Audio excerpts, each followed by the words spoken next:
Paul Magnette veut régulariser des milliers de clandestins. Vous ne me croyez pas? C'est ce qu'il a dit dans une interview à la Libre. Il défend une taxation accrue des plus riches, c'est normal, c'est un socialiste, et il plaide pour une régularisation des sans-papiers. Alors vous rappelez peut-être pas, mais Paul Magnette, c'est le président du Parti socialiste belge, et il s'était fait connaître il y a quelques années, alors que l'Union européenne voulait conclure un accord de libre-échange avec les États-Unis. Il s'était opposé fermement à ça, et il était un peu le seul dans l'Union européenne, donc il était devenu une sorte de coqueluche des médias qui voulait savoir c'était qui, quelles étaient ses revendications, etc. Bon, finalement, une semaine après, il a trouvé un accord et il était d'accord. Voilà. Donc, attention, il a trouvé des garanties. Hein. Il a reçu de très très grosses garanties. Bon, les garanties, c'était...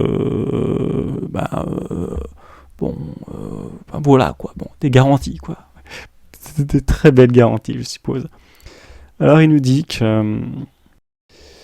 annonce soutenir qu'il souhaite s'inspirer du gouvernement de Pedro Sánchez, qui est le Premier ministre d'Espagne. Un peu son padré, hein, vu que c'est le socialiste extrêmement en vogue hein, actuellement chez les socialistes. Il adore tous, hein, parce qu'en fait, il cumule tous les gauchismes. Il est extrêmement gauchiste, extrêmement irrationaliste, donc les gauchistes l'adorent. Donc tant sur le volet économique que sur le politique migratoire. Le gouvernement espagnol ayant, par exemple, annoncé récemment une régularisation massive de 500 000 personnes. Pour Paul Magnette, il y a plus de 100 000 personnes en Belgique qui n'ont pas de titre de séjour, qu'on appelle des sans-papiers donc, mais qui travaillent sans contrat. Ils ne cotisent pas. L'Espagne choisit la régularisation pour les travailleurs. C'est moins hypocrite et plus efficace pour nos caisses. Parce que, comme vous allez le voir, la raison de cette régularisation, c'est surtout économique. C'est le fait de payer les retraites. Donc, l'article montre, Pedro Sánchez lance son vaste plan de régularisation des sans-papiers. Ce qu'il faut savoir, c'est que le projet de loi a d'abord été refusé au Parlement. Le Parlement s'y est opposé. Mais vu que Pedro Sánchez est de gauche, et que la gauche, c'est le pluralisme, l'égalité, la démocratie, ils sont passés par un arrêté. Voilà, un arrêté gouvernemental, donc qui leur permet de passer outre le Parlement. Et elle est vraiment belle, hein, la démocratie de gauche, hein, et le pluralisme quand il est de gauche, hein, c'est vraiment... Alors que la droite, c'est tellement autoritaire, césariste presque. Magnifique, hein. Alors voilà, bon, l'article va un peu plus dans les détails. Mais ce qui est important, c'est que la raison, lorsqu'il nous vend la mèche, c'est que c'est surtout en réponse aux besoins économiques du pays. Avant tout cette espèce de gauchisme qui est autour. Ce qu'il faut savoir, c'est que Pedro Sánchez n'est pas seul au gouvernement, il n'est pas seul au pouvoir. Il est dans une coalition avec le parti Sumar. Sumar, c'est l'ancien nom de Podemos, qui est un parti d'extrême gauche en Espagne. Et là, il y a quelques semaines, quelques mois peut-être, on a eu une députée espagnole qui s'appelle Irene Montero, députée de Sumar, qui nous dit ça. Je vous laisse écouter. Je vais demander aux migrants et les gens qui sont racisés. S'il vous plaît, ne nous laissez pas seuls avec tant de gens d'extrême droite, de gens de droite. Et bien sûr, nous voulons qu'ils votent. Nous avons réussi à avoir la régularisation déjà. Et maintenant, nous allons avoir la nationalité pour où nous allons avoir la nationalisation, qui gagne la nationalité, ou changer la loi pour qu'ils puissent voter. Et pas de racisés, hein, des immigrés. Bien sûr, j'espère que la théorie du grand remplacement pourra balayer tous les gens de droite et les racistes de ce pays avec des gens, des migrants.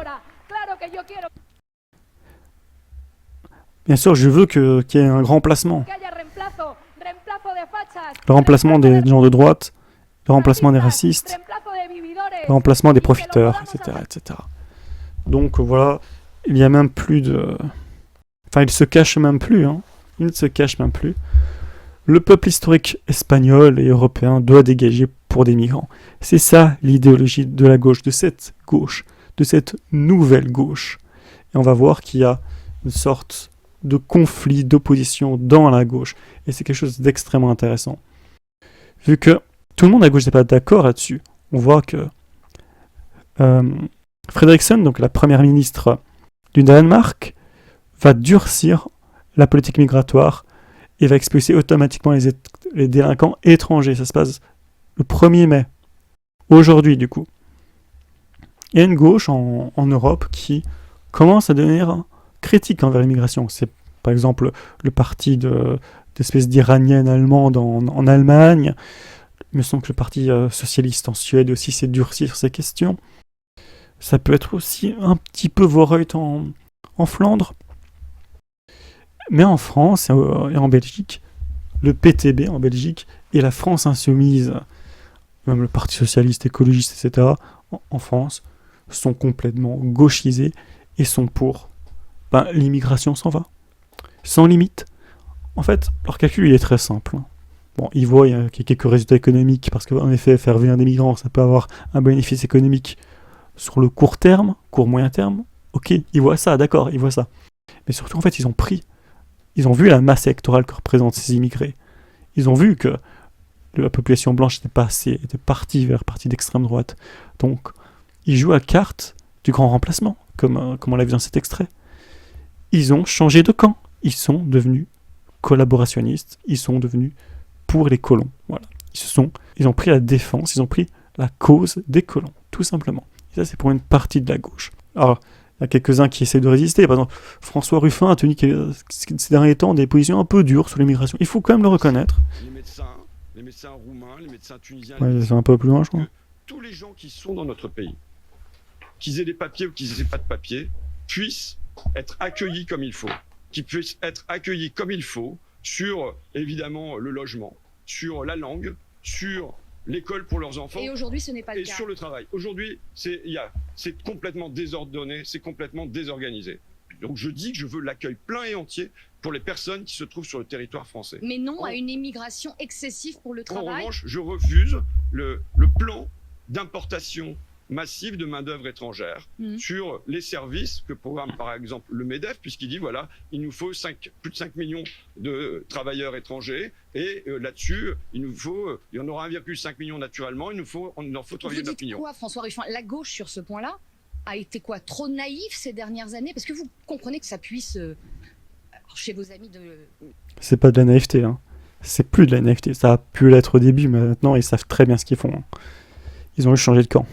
Des insoumis heurtés, ou en tout cas surprendre. Mais je le dis parce que vous savez mon attachement au métier de service, auxiliaire de vie, femme de ménage, et je vois bien comment le patronat des EHPAD, ils réclament de la main-d'œuvre subsaharienne pour venir sur ces métiers-là. Je dis non, construisons pour ces métiers-là, statut et revenu. Mais en fait, je m'inscris dans une grande tradition. Vous savez, Madame Chantrey, qui disait ce que nous voulons pas, c'est que le capital international aille chercher la main-d'œuvre sur les marchés où elle est la plus avide, humiliée, dépréciée, pour la jeter sans contrôle et sans réglementation sur le marché français. C'est Jean Jaurès. Un grand homme de gauche, oui. Qui disait nous ne pouvons admettre une immigration qui viendrait aggraver la crise du travail. C'est Léon Blum. Qui disait, là c'est beaucoup plus récent, nous disons honte à ceux qui organisent l'immigration par les traités de libre-échange et qui l'utilisent pour faire pression sur les salaires et les acquis sociaux. Un certain Jean-Luc Mélenchon? C'était Jean-Luc Mélenchon en 2018. Donc je m'inscris dans une tradition qui estime que tout le monde a sa place, tous ceux qui sont sur... Bon, pour le coup, là, il a complètement raison. La gauche était anti-immigration en France dans les années au 19e siècle. D'ailleurs, c'est le Front populaire qui a fait repartir énormément d'Italiens. Donc, on voit que le changement, il est récent. Il est récent, historiquement, dans la gauche. Et ce qui est en train de se jouer est extrêmement crucial, parce que il ne suffit pas de gagner. Certes, ok, la droite, l'extrême droite gagne, ils arrivent à bloquer l'immigration. Mais elle ne va pas pouvoir rester tout le temps au pouvoir. Il y a ce qu'on appelle l'alternance, et malheureusement, en Europe occidentale, c'est comme ça, l'alternance, c'est la gauche et la droite. Donc, tôt ou tard, la gauche arrivera au pouvoir. Et là, on voit le résultat en Espagne. Hein. On le voit, le résultat. Hein. C'est immigration sans limite. Et imaginez ce qui se passera s'il y a Mélenchon. Mélenchon arrive au pouvoir en France. Ça sera... Enfin, il donnerait une nationalité à tout le monde, quoi. À tout le monde. Il va faire venir des milliers, des centaines de milliers de gens. Pour sa nouvelle France, hein, comme il dit. Pour sa nouvelle France. Donc, il ne suffira pas de gagner.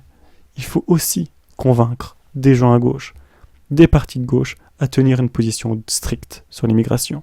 Pas une position extraordinaire non plus. Bon, la position de Ruffin, elle n'est pas extraordinaire. Ça reste quand même assez mou. mais c'est, disons, plus acceptable. Il va pas non plus faire venir 1 million de gens s'il arrive au pouvoir. Il en fera venir un petit peu, parce qu'il y a des conditions économiques qu'il ne pourra pas s'en extraire. Mais il n'en fera pas trop venir. Et donc après, la droite pourra revenir au pouvoir, etc. Si on a une gauche, comme le PTB belge, comme le Parti Socialiste en Espagne, comme la France Insoumise en France, c'est fini. C'est fini. La droite ne pourra jamais réparer les merdes, le bordel, le chaos que va créer la gauche. Donc, c'est très important de soutenir ces figures de gauche. Ah ouais, on s'en dit, oui, mais ils font ça par électoralisme, pour récupérer un électorat. Ok, d'accord. Mais bon, ils le récupéreront de façon à la marge. À la marge, ils récupéreront. Et on ne peut pas se permettre. On ne peut pas se permettre d'avoir une gauche complètement collabo et immigrationniste. C'est pas possible. Donc, soutien à Ruffin et très heureux d'avoir pu vous expliquer tout ça. Allez, à la prochaine.